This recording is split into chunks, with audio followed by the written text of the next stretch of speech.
All right, everyone. Republicans ran well ahead of expectations during the Super Tuesday California election. Of course, you got a bunch of down-ballot stuff that went on. Adam Schiff, of course, prevailing in his race with Steve Garvey opposing him, Republican. Due to the jungle primary situation, had what's-her-name, Porter Hobbs, ran ahead. Of course, you'd have a Democrat versus a Democrat. Please do not read too much into the Republican Party's relatively high number of victories during that California primary. Because they're all predicated on something, and link in the description. I hate to agree with Salon, but it is actually true. What happened is that Adam Schiff did not want to face off against a fellow Democrat. He wanted to face off against a Republican because there are fewer Republicans in California. If it's Dem v. Dem, the Republicans might favor his opponent, depending on who it is, and he might end up losing his seat. He thinks that he has a better shot against someone from within the GOP. So he actually had people astroturfing Garvey up the ballot. Democrats doing that, sort of the inverse of what the Democrats did in the Republican primary here in this state with Nikki Haley. And so Garvey ended up in second, so then it runs off, and they're the ones that go head-to-head for the general election. When people, therefore, did vote for Garvey, a lot of them simply voted Republican down ballot. This caused higher turnout. The fact that it was possible for Garvey to get in there meant higher Republican turnout, not just Democrats stumping for him, but actual Republicans within the state, and so he ended up getting that particular victory. And they voted down ballot for others that otherwise they wouldn't have bothered to turn out. If they thought it was going to be Dem v. Dem, a lot of them wouldn't have even showed up at the polls. That's why you had higher turnout in some of these other off-season races and primaries and so forth. The Republicans are probably not going to recreate that situation in the general election. If you're looking for a red California in the 24 election, unless Biden croaks and Kamala ends up being the nominee, or something crazy happens, that's probably not going to occur. It's sort of like when the Democrats harbor pipe dreams about turning Texas red. Well, there are situations in which that could happen. It's just that none of them are statistically likely. Like Donald Trump gets beaten out at the brokered convention and the nominee is Nikki Haley and she loses by 10 points. It's possible, but it's just not likely. It's very, very unlikely, and so we pretty much discount it as a possibility for statistical reasons. That wasn't a red wave that you saw. Ultimately, it was shenanigans by Adam Schiff's team. And then Hobbs and Porter all cut up about it, all pissy, and Katie Hobbs was like, well, it's misogyny, and, they're just not ready for a strong, empowered woman and shit like that, and talking about election rigging, which used to be bannable. I wonder why they started not banning people for questioning election results.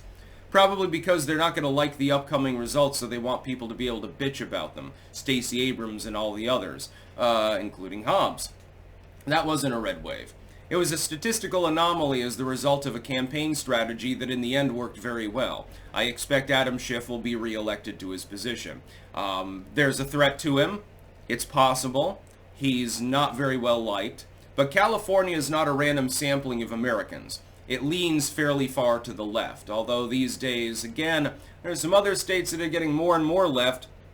California is basically in stasis. Meanwhile, New York is becoming more and more right-wing, actually, over time. And it's hilarious to watch that happen. Again, you're not going to flip it in 24, but if the trajectory does continue, you could flip it in 28. It's a possibility. We'll have to look at those polls very, very closely. That's mostly because of crime in the border. But California is not going to go red. The Republicans will get their asses handed to them in most of the races, down ballot. Schiff will probably be re-elected. And so don't get your hopes up. I have great hopes for the national level election. Look, the GOP right now would be favored to re-win the Senate. Not by a huge margin, but by a couple of seats. I'm beginning to think, based on the races and the polling that I'm seeing, that they might actually be able to hold the House. We'll wait and see if they self-sabotage at the 11th hour. Republicans are really good at that. They would have a very good chance of having a Republican president, because Trump is consistently ahead in virtually all polling against Joe Biden. I liked when he was questioned the other day, oh, Mr. Biden, you're behind in the polls, and so what do you have to say about that? And, your re-election odds. He's like, well, I've been ahead in all 5 of the last polls that you people didn't report on. I was thinking to myself, what polls are you actually referring to? Use RCP. You see a different picture. Apparently, the people around him just want to keep him calm, so they give him rose-colored glasses to look at the news through, and then they say, "Well, Mr. President, don't look at the RCP page. Holy shit! Here's our interior polls, the last couple. Don't worry, Mr. Joe, you're doing very well." But Adam Schiff is probably going to be, in his position still. Unfortunately, we won't be able to get rid of Vagina Face, which is sad. And the Republicans will lose most of those races. Again, people were being dragged up because of a Democratic campaign strategy, which was to cock-block the other Democrats in the race to give Adam Schiff a greater chance. I would give maybe a 10% chance at this point, based on the polling and the turnout that I've seen, that Adam Schiff loses a seat. I'm hoping for it.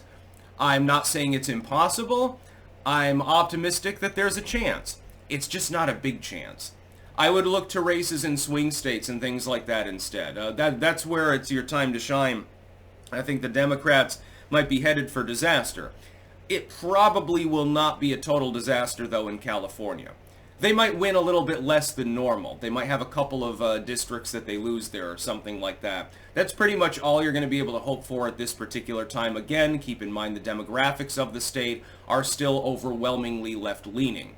Liberals and leftists control the state almost completely. There's a reason why Gavin Newsom survived recall, as you will recount. And Adam Schiff probably is not going anywhere, although we all hope and pray that he would. It's just not statistically likely. This article is a left-leaning source, but they're fundamentally correct because they're talking about California. If they were putting on, again, their rose-tinted glasses and they were looking at a report from Texas and saying, well, we think the Dems can take Texas, so yeah, I would call that out too, because it would be impossible, or at least nearly so. The same is true in this case. Don't get your hopes up. That's about all. Peace out.